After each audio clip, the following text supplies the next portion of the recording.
what I hope for 2026 is that that we all kind of just keep rolling, heads down, do the things that we know to do, be gracious in the positives, take the lessons that come in the negative.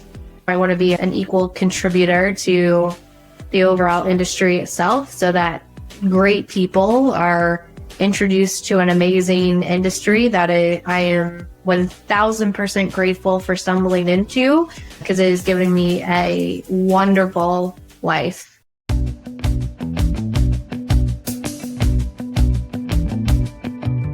Hello, everyone, and thanks for tuning in to the latest edition of FranCoach's Franchising 101 podcast. I'm Tim Parmeter, founder and CEO of FranCoach and your podcast host.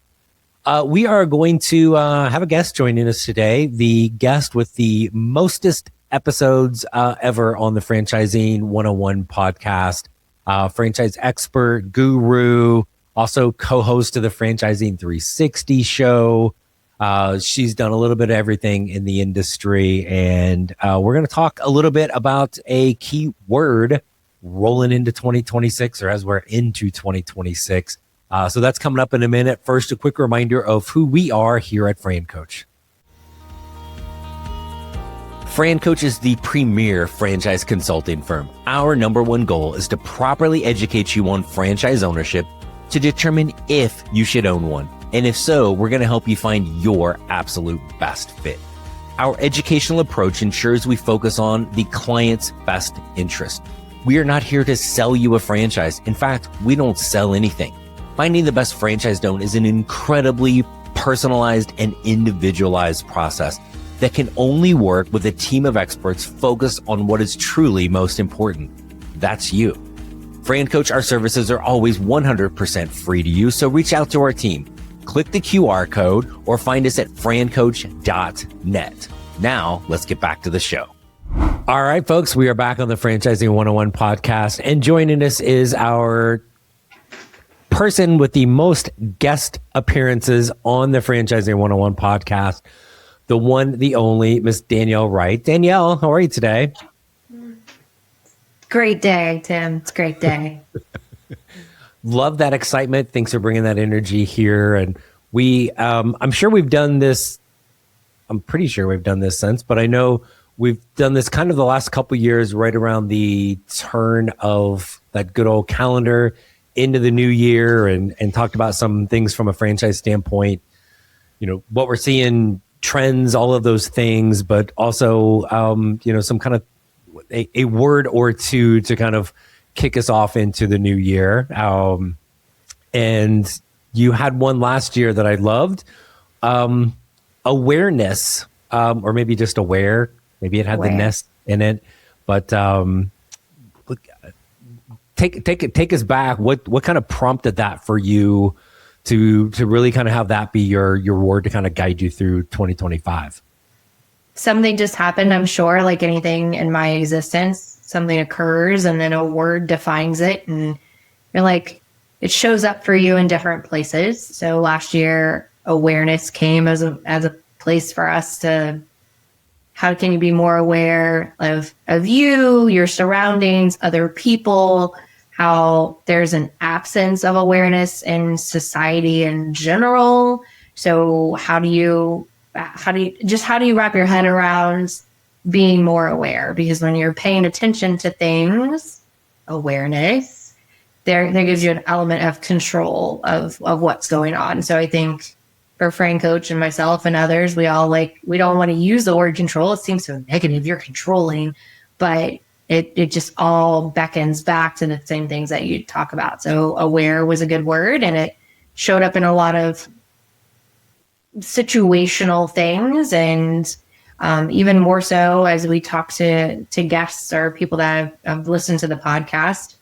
Being aware of what you want out of your life is important. So I just was aware of what kind of work do I want to do, what kind of person do I want to be, and then making sure that was brought up and discussed and used regularly. So now instead of doing hey, let's do a resolution, because I'm not a big fan of that. And goals are great, but goals are typically like SMART goals. So there's some type of metric tied to it where I've just kind of transitioned to picking a word of the year and using that word to kind of just set the pace for what I want to accomplish and each year, right? Because your goals may change and things may, hey, I want to lose 20 pounds. Well, guess what? That's a little bit harder than what people think. And so instead of doing that, it's like, here's my word of the year and watch it how it applies in my life. And then it actually gives you a really great memory or trigger for things in the past. Yeah.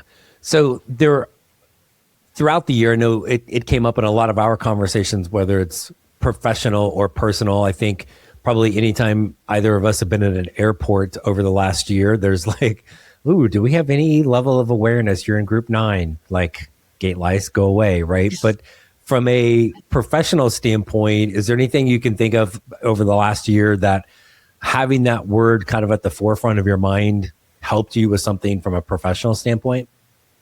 Yeah, it's just, so we have a lot of conversations with people. So being aware of where I'm injecting myself into their story, being aware of what their story is, right? So from a professional perspective, there's that conversation that you're having with others.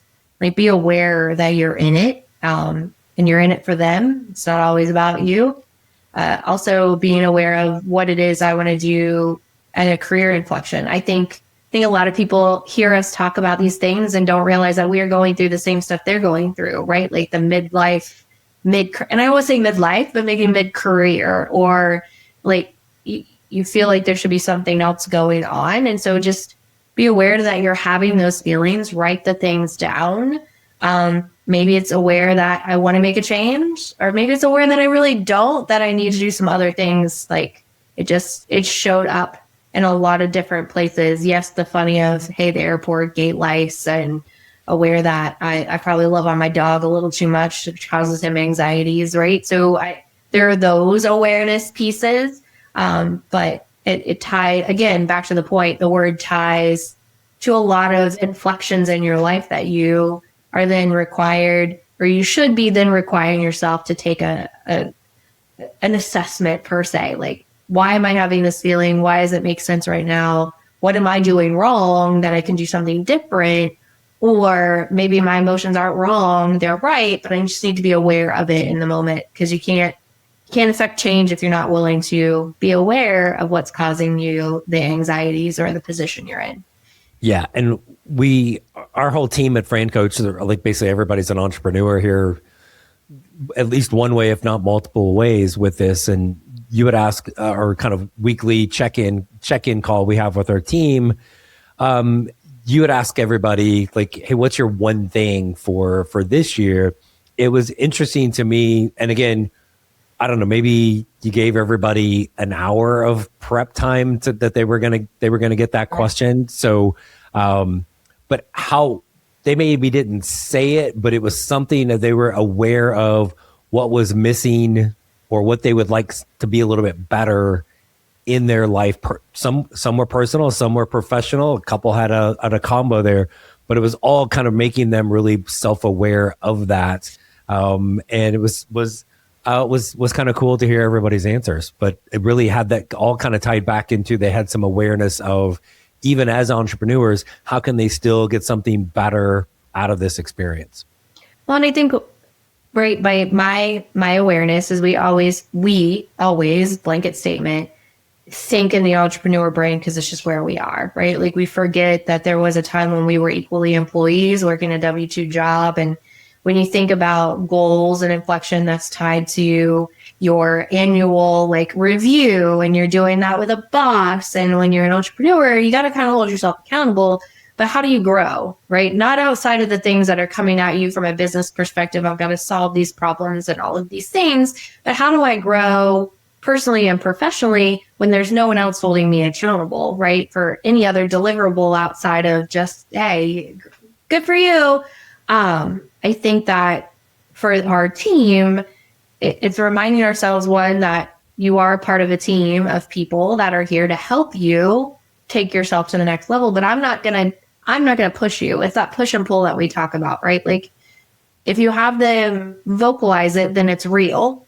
And then you did mention that our follow-up question was, how can the team help you do that? Like, what's missing. And I feel for myself is over the handful of years I've been in a leadership position as such, that the best thing that I can do as a leader is open up the door for them to vocalize where they want to be and then help them to utilize the resources at hand. And we're not just talking about the technical pieces or any of those things. Like, you have people in your corner that their visions may not be the same as yours, but guess what? We can support you in some form or fashion. Even if it's just you need a big pat on the back in the morning to like get you motivated for the day, then you have 9 other people on this team that are all independent of themselves, doing their own things, but are willing to rise up and be leaders in their own right by doing that. So yeah, they had a short window of time.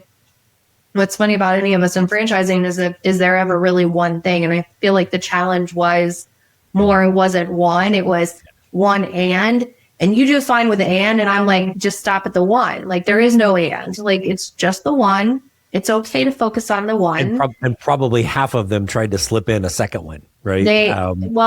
Which is fine, but or that what, and so like it just, there was so many added layers to it that there's going to be the one and then the sub A and then the sub A1. Like, there's always going to be more, but the more you put in it, the harder it is for people to help you. Like, be crystal clear on what those things are.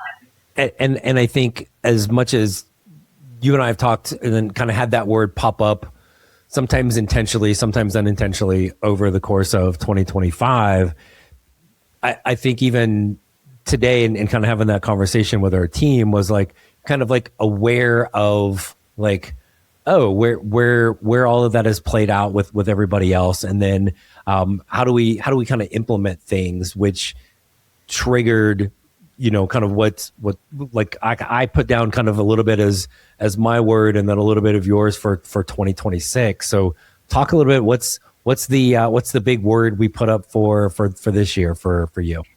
So you and I went back and forth about this, and I used some technology to take some of, because again, like, don't be afraid of it. Let it work for you and with you, and don't make it be your brain.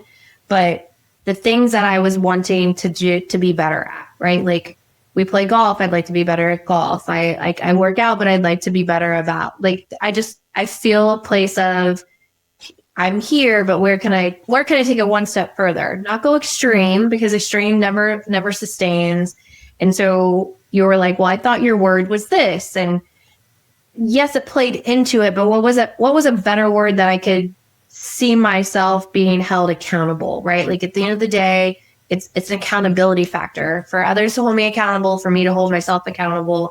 And the word for me this year was really like consistency. Or consistent, right? Just take the word consistent.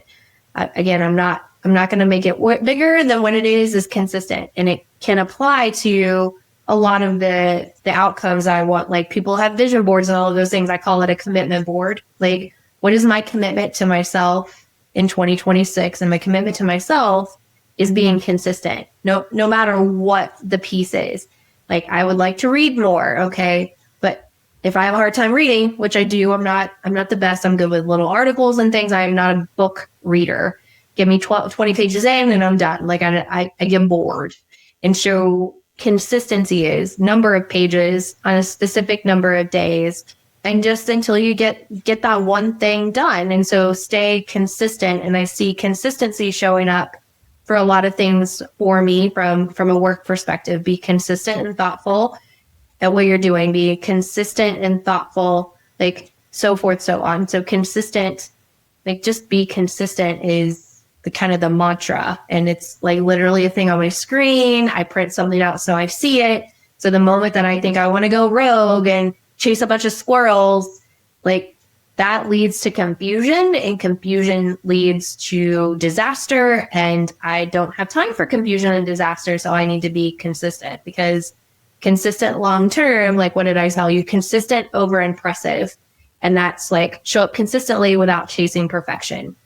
And that's the slogan. It's like, if I do that, all the things that I've set out for myself will stay in place and become part of my life if I stay consistent. So that's the word.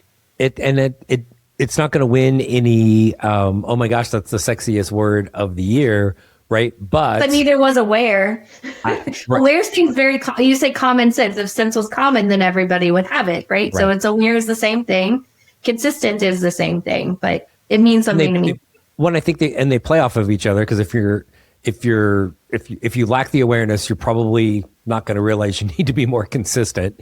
And if you want, like, again, it's like the New Year's, like, oh, I'm gonna get in shape. I'm gonna, like, all these like things that don't last because they weren't able to be consistent. And I don't remember the guy's name now, but the guy who wrote the book Atomic Habits, we saw speak at a conference last year. And it was all about just like, how do you get 1% better every day? And was telling the story about the guy who was very, very overweight, but his thing was he was going to get in shape. And he literally started by just going to the gym, like getting up, getting dressed, driving to the gym every day. And then, like, he did that for a couple of days. He didn't even go in, right? Like, it was just to start building the habit of getting a little, and being consistent with the habit. Right. And so I think that's for people that listen, that are like, hey, probably have jobs that they just, went back to work this week. How many things did you see on Instagram, probably, starting on Sunday this week before everybody's fully back at it? It was like, something about like, oh, the time off, and now you're dreading going back to work. Right. Yep. And if that helped create the awareness at the end of 25 that maybe that's not great, how do you create a better kind of consistency, and what do you want that to look like moving forward? And you don't magically go to the gym and lose 20 pounds, right? You don't magically, I'm going to save enough money to buy a house, and magically poof, it's there. It takes that consistency over time to be able to get the old thing. In another book that I can't remember where I read it years ago, but it was the phrase, it's like, it's gradual. Yeah, I want to be a better reader, but I at least hopefully remember stuff. Like, you read all the time and yet can't. I think that was one of the few things I actually read in my master's degree that I actually paid attention to. I usually just kind of skim through everything.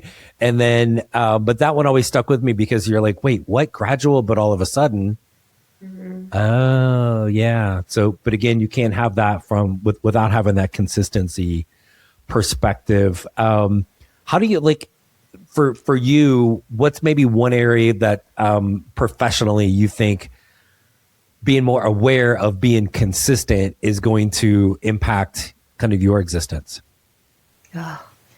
Well, I think being more consistent on, like, my calendar, like making sure, because as an entrepreneur, we do put out fires all the time. There are dumpster fires everywhere you sit. It's just, you attack the fire that's the biggest, and you let the other ones just smolder for a little while until they decide to. So I think for me, being consistent in my communication, right? Like making sure that I am overly communicating if need be, like, but be consistent in what I say and what I do. I think that's just something from an entrepreneurial perspective. I think we're running in so many directions that we tend to say one thing one day and say something different another. And because I work with you, I'll say you're notorious for doing that. And so I think on the consistency scale, I don't want to be consistent. I'm consistent. You're consistent about, like, waffling is what the good old term was. So I just think ultimately, for me personally, my personal life is a high value at this stage of my growth, that I want to be able to spend the time with my family. I want to be able to spend the time focused on my general health for long-term sustainability, right? So being consistent in my personal life with the commitments I've made to myself will also reflect by being consistent with the commitments I make to work. And I think that all trickles down to calendar and time management. And for me, if I'm consistent with my calendar and time management, and if I'm diligently putting myself to those commitments that I have, then I think all of those things work together in that capacity. So I think that's one of the pieces that I will focus more on, is time designated to Danielle for personal, time designated for Danielle for professional, and being consistent with that will render positive results in other capacities. What if your 9-to-5 job didn't last forever? What if there was a better way to create professional success? Your way, without fear of layoffs or downsizing? What if I told you that it's all possible through franchise ownership? Franchise ownership gives you a proven playbook to execute, so you can be in business for yourself, but not by yourself. But with thousands of franchises out there, how do you know which is the best one for you? That's where FranCoach comes in. FranCoach will help build out your ideal business model based on your talents, skills, and core values. Then use our proprietary knowledge of the franchises to bring curated options based on what you want, and then guide you through the vetting process until we find your best match. Individualized, personalized, and 100% free to you. Ready to control your future? Scan the QR code or visit francoach.net and let FranCoach help create your better tomorrow. Yeah, no, I like it. And you and I didn't have any sort of like discussion about like, hey, what's your word going to be and mine, and comparing notes. It just kind of like, I think kind of organically happened. And I think you need more of this on the franchising 101, because franchising is not just about, hey, I own a business, I operate it, and how great I can be at it, or all of these things. It's really who you are as a person being reflected in a business that makes sense for you. And so if these are things that your listeners can take away and say, how can I apply that into my life to make a determination one way or another? Like, do I want to be these people, or do I really like my job? And that's okay too. Like, those are all okay things. And it's funny you said that, because literally one of the notes I wrote down to make sure I ask you a question was, so tell us how others can apply this to themselves. So once again, us sharing a brain, I think, but it is that when you are a business owner, whether it's an entrepreneur, you're a franchise owner in particular, like we can sit here and talk all day long about, you're going to have the training and the support and the community, and all of those things are true, but ain't none of those jokers waking you up in the morning, right? There's none of them calling you at 8:05 going, hey, Danielle, I noticed you haven't logged into like whatever internal communication thing that they have. You've got to have kind of that discipline and motivation and being consistent with it, right? Yeah. And it was funny because of like, and you kind of called me out on this of like, the word I had was probably a negative connotation for it, but it was lazy. And it really all happened before Christmas, going through my 12-year-old's bedroom with knowing what's that fat bastard Santa was about to bring him. We're getting a little more space in the room, and we don't, there's still Santa Claus, Danielle, come on. And so we were going through his room, and I'm like, we've been in this house for almost 2 years, and I start seeing things that haven't moved in the entire time that we've been here. And as much as I would like to say it was all confined to 150 square feet in the back of the house, it went throughout all rooms where I just became, and all of a sudden became and now all of a sudden it's everywhere. Lazy, from a connotation of like, yeah, I know I should get to that, but I'd rather do this. And so I get the cafeteria mindset sometimes. So I'm going to pick and choose. I'm going to do this and this. Yeah, I don't care about that.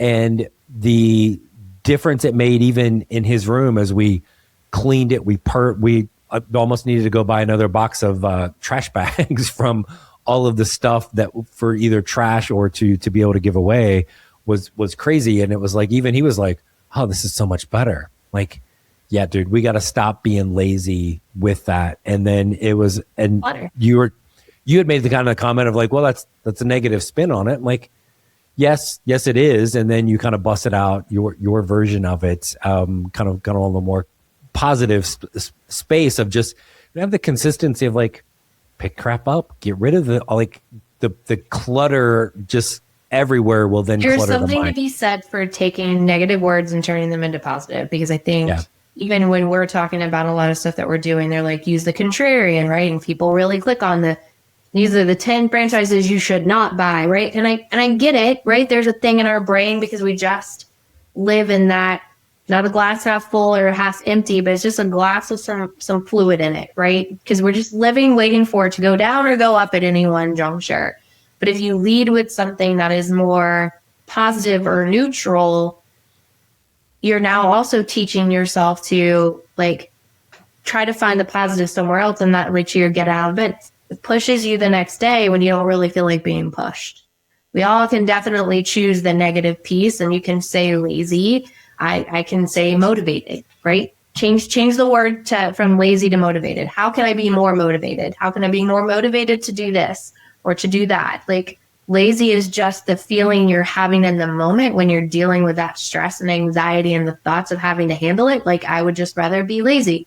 You'd just rather do something else. I don't know that it's lazy.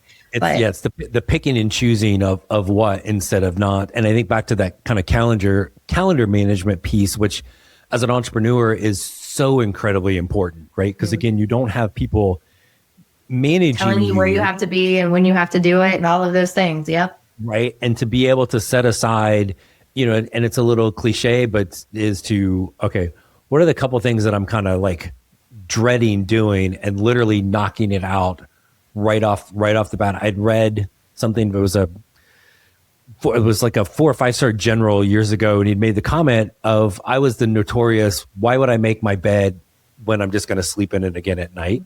And so maybe I'd like kind of straighten it out. And as you know, sometimes I can be a messy sleeper. And so like I was like, I just never ever did it. And the general made the comment of, he goes, we're all notorious in the military for making our bed, but he goes, for me, it was like, I've accomplished one thing, like literally right off the bat. Like I've already got a small win in the day. And I'm like, oh, okay, that makes sense. So what are a couple of those small tasks that I can just knock out right off the bat and at least I've got some wins on the table. Now I also have an email that I started about 7 hours ago now that's still kind of sitting there because there've been so many things that have popped up today. But before I had started that email, I had been able to kind of have that discipline of like, now we're pretty new into the year, right? So like, can I keep that consistency up? Can I not be lazy and have that? I guess time will tell, but I again, those are things. And I'm like you, like I was never a great goal setter. It was like, just, from back in my former life of being an athlete, it was like, we're going to win every time. Right. Like there wasn't anything like tangible other than just an improvement plan, right? When you think about an improvement plan, what is an improvement plan? I'm setting a goal to be better at something. So here it is. Like, and as an entrepreneur, like, again, we don't have the boss, like you and I've been employees in the past and I've been on both sides of the performance improvement plan where I've had to give them and I've had to receive them. And it's just dread on both sides. Right. And so now as an entrepreneur, you don't have anybody to do that for you. So guess what? You have to be able to kind of do that yourself. And not everything is tied to monetary, right? So I think when the franchisor is talking to you, it's like helping you set a monetary goal. And that's great. Like people do want to make more money. But for those that are good with where they are, like we talk about the average, if you're at the average and you're content and you're attending your kids' soccer games and you're showing up for cheerleading and dance practice, like you're doing all the things you want to be doing, what's next? Because you're always looking for what's next, because status quo is great for a period of time, but you always want to challenge yourself a little. And this gives you the opportunity to set something that can be a challenge for a lot of people. And so it's like, but not every goal has to be monetary. Well, even with our team, when we did that, there was only one person that really had a specific goal or kind of one thing that was tied to a number, right? Correct. There were some from their process. People that had three people that had numbers tied to their goal. But one of them was the end. The other were just like, how do I do my job better to have more?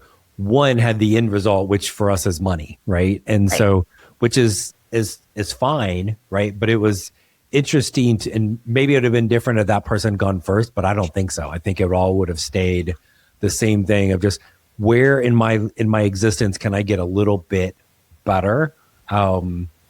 with that, and one of them was really was like, you almost kind of apologized. It was all personal, of just being able to spend more time with friends and family from that component, which is again kind of why we do what we do as working for ourselves, is that we do have control of that. But that all leads to, if that fills your bucket personally, that should bleed over into your professional existence, because guess what? I'm happy, I'm complete, and I'm getting this piece filled to where now I can go out and really do the things I need to do on the other side. So it's the balance everybody's looking for. Whenever you talk to candidates and clients, and I've talked to candidates and clients, and we talk about the word control, like the reality is that's what you want. Like, and when they say work-life balance, I agree with a lot of people, like, you don't really get that, right? Like, what does that mean? It's different, whatever.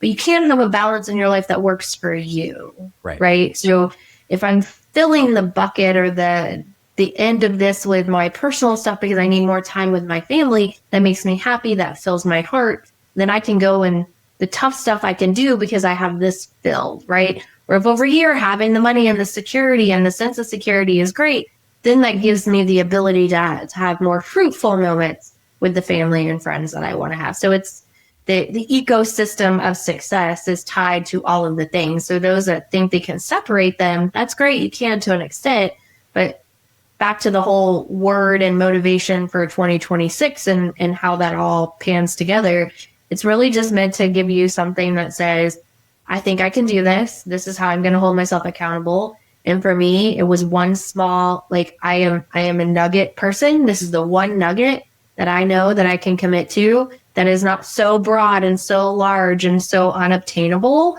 Like, those things will come if I do this one thing. If I do this one tiny thing, the things that I want, big picture wise, will come by me doing this one tiny step. And it will also happen immediately, overnight, right? Like, and then that goes back to, again, the consistency of it, right? So like, if we consistently play the lottery, maybe we might actually win. Maybe. Just saying. Hold on. Nope, lost again. My bad. What's maybe one thing from an franchise industry standpoint for 2026 that maybe you're looking forward to, or you kind of see from an industry perspective? Because there's all these things, all the noise, right? Like, there's always the noise, whether it's the economy or it's, like, when this one's kind of died away for a little bit, but who knows when it's going to come back. There's the tariffs, there's the interest rate, there's this, there's that. How many states do we have now, right? Like, whatever is going on, then there's the little, like, the little engine that is franchising. What's your thing that maybe you see for 26 with franchising? I don't know that. I wish I had a crystal ball, right? Like, I get asked this question a lot. I've been on other podcasts and we've talked about the same things, because it's always great to do a year wrap up and then what's 2026. And I think the consistent piece for franchising is we're always really optimistic at the first of the year. I think we all go in pretty aggressive, but knowledgeable to where the world's going to shake out. I don't know that I am status quo, I think, for 2026, and I've never been that way. It's more I've been really excited or really terrified. I've never just been kind of like in the middle of the road. And mind you, I've done this for 15 years. So I have seen the highs, I have seen the lows, I have heard the recession resistance and the, oh goodness, like during COVID, the essential business piece of, like, I've heard it all, I've seen it all. And the piece about franchising is it does stay pretty status quo. It just sometimes goes a little bit up, but stays down, goes a little bit up and stays down. So I think for me, what I hope for 2026 is that, like, that we all kind of just keep rolling, heads down, do the things that we know to do, be gracious in the positives, take the lessons that come in the negative. I'm pretty excited for some professional things for me and some stuff that I'm working on from a personal level that I think are going to forever change us. And I think that's good. So I want to be an equal contributor to the overall industry itself, so that great people are introduced to an amazing industry that I am 1000% grateful for stumbling into, because it is giving me a wonderful life whatsoever. So I just think I'm okay with 2026 just riding the consistent wave of consistency. Look, seeing the words playing out, all like It'll be consistently consistent in its consistency. I'm telling you, the word just finds me every year. It's not that I go out searching for the word. You are good for one word a year. I'm good for one word a year. The thing, somebody asked me this literally earlier today, like, and kind of from the fear perspective of, franchising is all the stuff or whatever. And I'm like, I literally said, well, yeah, listen to last week's podcast. It goes the contrarian thing. I'm like, top 10 reasons you shouldn't own one. Right. But the thing that continues to strike me in franchising, especially from an owner perspective, is the positivity that goes around it. Right. And I think because it's incredibly hard working for yourself in whatever capacity. Incredibly, it'll be the hardest thing you've ever done. And anybody tells you more otherwise. More mentally than physically, though. Let's put that out there. Definitely more mental than physical. Correct. Right. But almost every one of us that have taken that step would be like, oh, hell no, I'm not going back to don't talk to me about PTO. I will I'll lose my mind. But it's the positivity. And you and I went to a franchising event last year. It was the first time either of us, I think, had been there, which is called the Multi-Unit Franchise Conference. And we've been to the IFA several years. We've been to all these other things. And I don't want to say there's a cloud over those, but there was always a certain level of there's some Eeyores in there around. And we went to the multi-unit thing, which is multi-unit franchise conference. So guess what? They are multi-unit franchise owners. And some of them are built bigger businesses than franchisors have built, right? And the positive energy that just rolled through that place was like, it was overwhelming to me. And again, you're like, what's it take to be a good franchise owner? Probably that more than anything else is have the positive energy that it's going to work out. I'm going to figure it out. I want to figure it out. Something's going to go wrong, but I'm going to figure it out. It's all going to be okay. And again, we go back here to that here in a couple months. And I think that's the one thing I'm looking forward to more than anything was just it was a breath of super successful, happy entrepreneurs. And I think that if there's one thing I hope that I can kind of celebrate on this podcast this year is a little bit more of that, how much that impacts the business, how much you need to bring that to the table. But that's where I think franchising just always keeps on ticking no matter what's going on.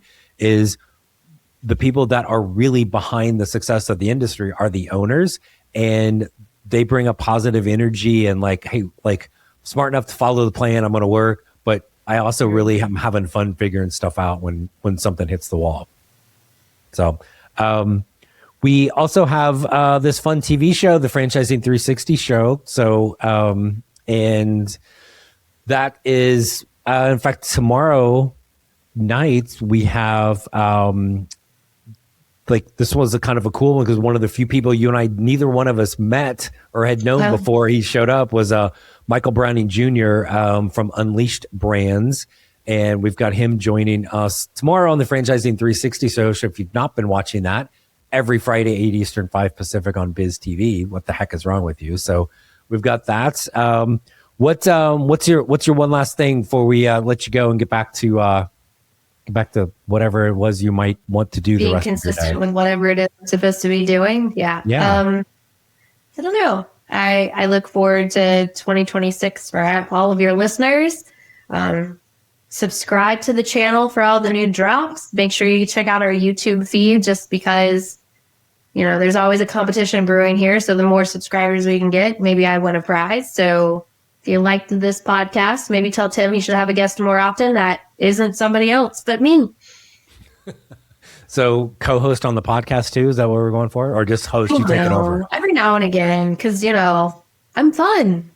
I bring the life of the party with me everywhere I go. You are not awful to communicate with. So, Thanks. But, It is the best, worst compliment ever. So here we go. And on that note, the one, the only, this is like appearance 8, I think. So 2 more. When you get to 10, there is a special prize. I get a jacket. Is it like SNL? Like It's a ham. Don't steal my shtick. I stilled your stick and your ham. So, and if, please do. And thank you for bringing up the one thing I always forget to tell people, like subscribe and follow and all of those fun things. But Danielle, always a pleasure having you on here. And clearly we need to have you on as a guest again really soon. So thanks for joining us. No, you're very welcome. Hey, thanks again for tuning into the Franchising 101 podcast brought to you by FranCoach. I hope these episodes continue to educate you on the amazing possibilities that can be achieved through franchise ownership. In between podcast episodes, if you still want to learn more about franchising and the ways in which FranCoach can help, there are a few places for you to check out. First, tune in to the Franchising 360 show. It is the only nationally syndicated television show about franchising hosted by me and Danielle Wright. Our TV show airs every Friday, 8 Eastern, 5 Pacific on Biz TV. Next, check out the FranCoach YouTube channel, which is FranCoach for You. You can find tons of franchise-specific content there. Plus, you can catch past episodes of the Franchising 360 show. If you like to read, we encourage you to check out our book, Becoming a Franchise Owner. You'll never guess what it's about. And finally, when you're ready to take that first personalized step and explore the franchise industry further, please reach out to our amazing team at FranCoach. You can click the QR code or find us at francoach.net. There is never any fee for our service, so let us help you create your better tomorrow.